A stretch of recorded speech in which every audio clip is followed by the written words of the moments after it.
They messing around. Loft meeting. Loft meeting. Loft meeting. I still cannot believe the audacity of the title of this episode that we recapped this week. And we get to say it again here at the Loft meeting because we are taking your questions on 219 quick hardening caulk. Whoa. No, first of all, Hannah. It's crazy. It is crazy that is the name.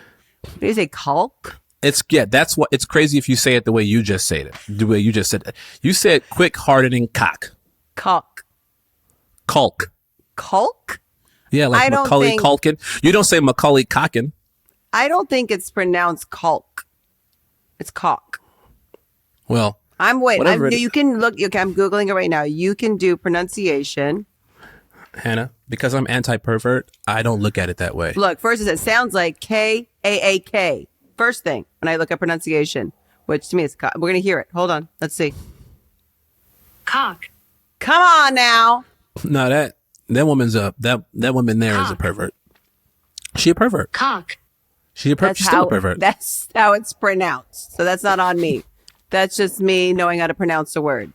Quick hardening. I don't trust AI. I don't trust AI with any of this stuff. It's just affirming.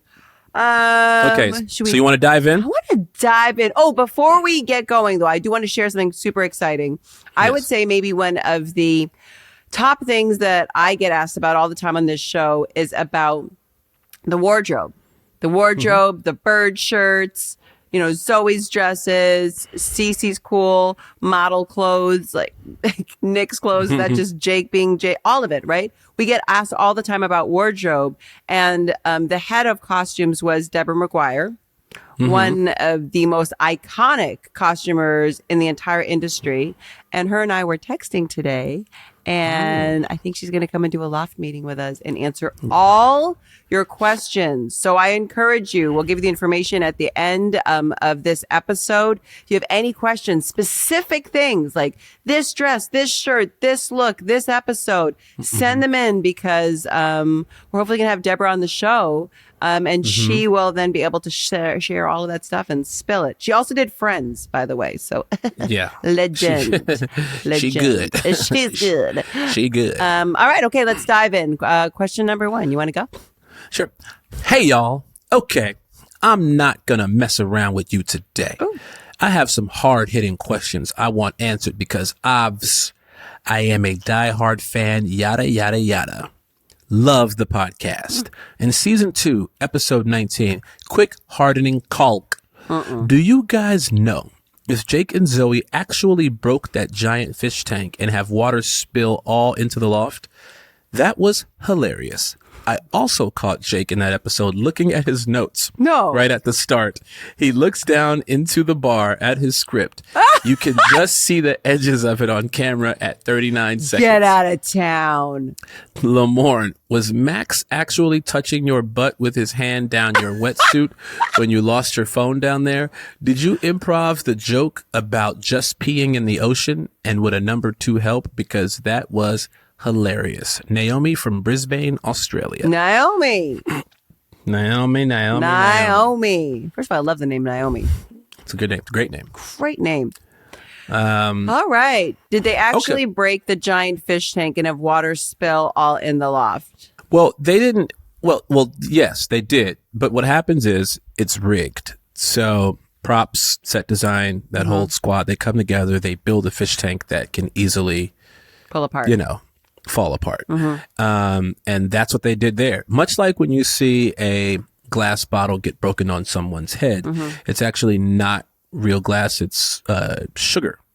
Prop bottle. It's like, it's prop bottle. It's like a sugary, plasticky thing that's made to look a certain way. And then when you hit it, it explodes. Same with this fish tank. I'm not 100% sure what materials they use for the fish tank, but I could tell you it was real water. And they were real fish in there that did indeed get cooked later that day. No, I'm kidding. That boy was hungry. No, I'm kidding. Sashimi. Oh, yeah. No, so that is my understanding of what happened with the fish tank. And water was spilled. Yes, that's a fact. That is a fact. You caught Jake looking at his notes. I can't believe I'm going to go back and rewatch that moment. Because here's the thing. That's when Cece gets a job at the bar in whatever season that is. I remember Jake telling me, this is the best. Because everybody else had to be on the other side of the bar. There's nowhere to hide your sides, which is like your sides are just like your pages of the day that you're doing with your lines on them. And so he was like, but on the bar, you just place them down here. And it's like a old Brando trick, right? Like whatever. You like, you look down like you're thinking in the scene, then you look up and say the words. Deliver your lines. So I believe it. I did not catch that, but I absolutely believe it because I am also very guilty of it.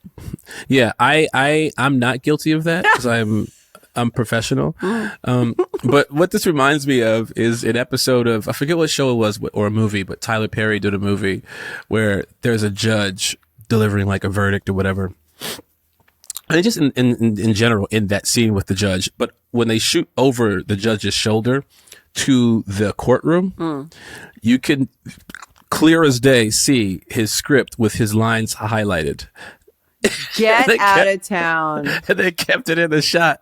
So yeah, no disrespect to our editors, but they probably weren't they probably didn't think that's what it was because the audacity of Jake Johnson to do something like that is just plain ridiculous, you know? And I think the fans deserve better.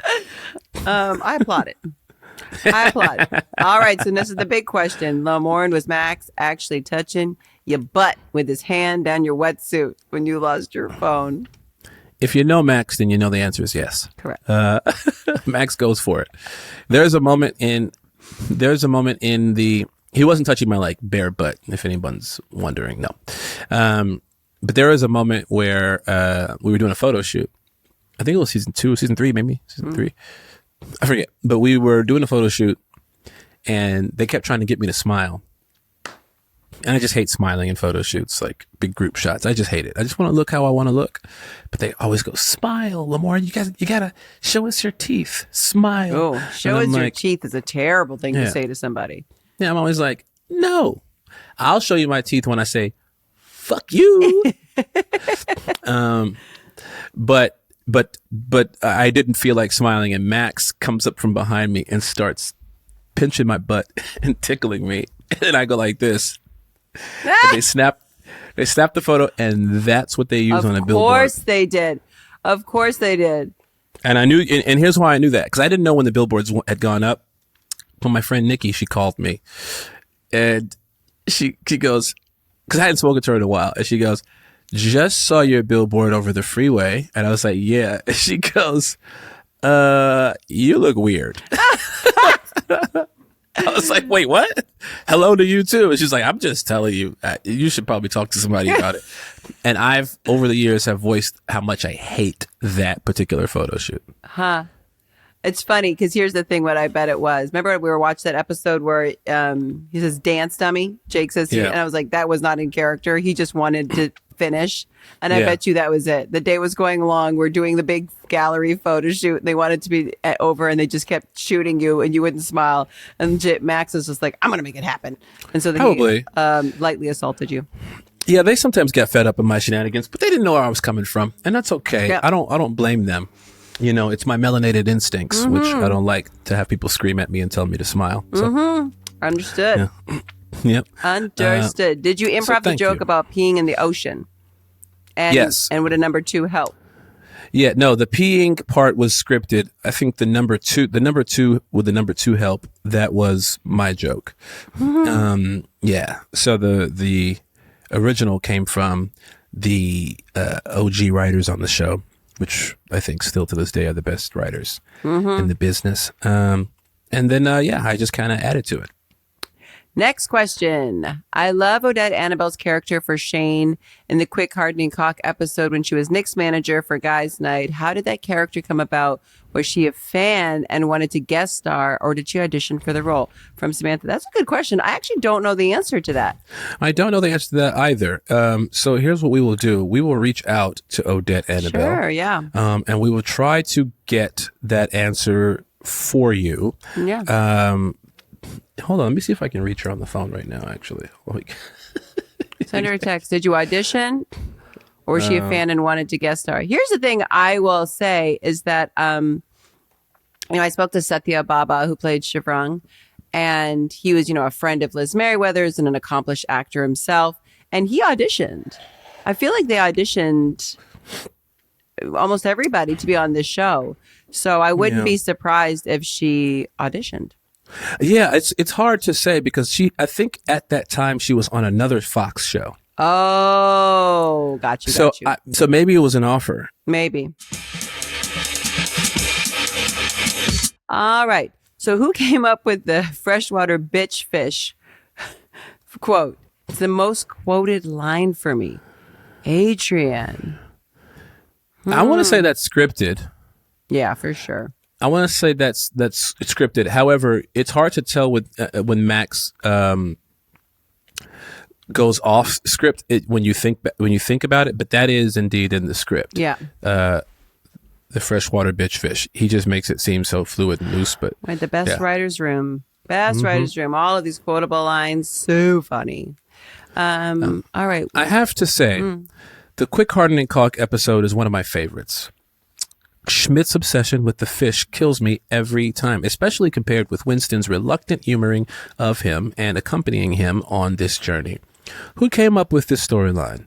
Where did you film the beach scene, and how difficult was all of this to do? New Girl gets funnier each time I rewatch. I'm so glad you brought the podcast back. I love finding out these behind-the-scenes moments. Joe from Edinburgh, Scotland. Okay, first part of that question. Who came up with the storyline? So this episode was actually written by Ryan Coe, and it was directed by the brilliant, beloved Lorraine Scafaria. I love her so much. She's talented and wonderful. So he's the one who wrote this episode with the help of all the incredible writers that we had that season. And where did you film the beach scene? Were you down in Venice? Yeah, no, we were in Santa Monica.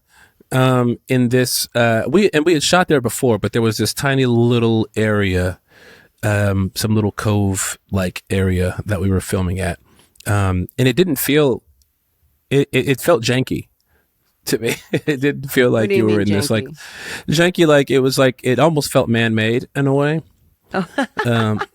But it wasn't. It was almost like, oh, let's just set up a camera here in this random location where this little pool of water is. That's kind of how it felt when we were there on the day. But yeah, we were in Santa Monica, and I can't pinpoint the exact latitude, but it was in Santa Monica. But you'd Monica recognize Beach. it if you were brought back there. You'd be like, I know this spot. Oh, absolutely. The memories, they come flooding back. The obsession with fish thing that they're talking about in this question also makes me laugh, because I think I've told you this. I think I talked about it when we did the recap, that I get tagged in so many pictures of lionfish. It's Really? wild. Oh, that's right. Yes, right. Yeah, it's a really funny thing. I get it all the time, and it took me a while to figure out why until we did the rewatch, and I was like, oh. And now you know. The CC fish. And now you know. Got and it. now you know. And you kind of look like a lionfish. I am a Leo, just like you. There you go. People always call me Lionfish Lamorne. All right, last question. It's a biggie. Hello. I have a question and a story. Feel free to share. Well, don't know what it's gonna be. We're just gonna we read these cold, by the way. Yeah. So it's kind of fun. Relating to this episode, at the end of the episode, when the fish tank gets destroyed, was this real water? Just answered that. Yes, it was. How was the scene filmed with a prop tank? Yeah. And how many takes did they do in order to get this shot? I would probably say one. That would be my guess. One. So what they would do is, before getting to the part where the fish tank breaks, they will shoot the whole scene over and over and over and over and over again. Up to the point before it breaks. Up until that point. And then what they would also do is sometimes potentially move it out of the way and then shoot from like cowboy, meaning waist up, so you don't see the floor. Just the reactions, their faces, the dialogue. Right. And then come back with a 3-camera setup, a wide, a medium, all the angles, and then let it break, and then you go from there, because that cleanup is so aggressive. you don't want to have to do that multiple times because the water goes everywhere. And knowing our crew, though, you know, they think of everything. I'm sure there was some sort of tarp on the ground that when it spilled, they could easily just kind of pull the corners up and get a bulk of that water out immediately. Sure. To protect the floors of the set. So I'm assuming that's what happened. More than likely, that's what happened on that day. And it was real water. Yes. Real water. Since this episode talks about fish, I thought I would tell you about my 5 goldfish: Nick, Jess, Winston, Cece, and Schmidt. What? I have accidentally killed at least 20 fish. Oh, God. In the past. Dark turn.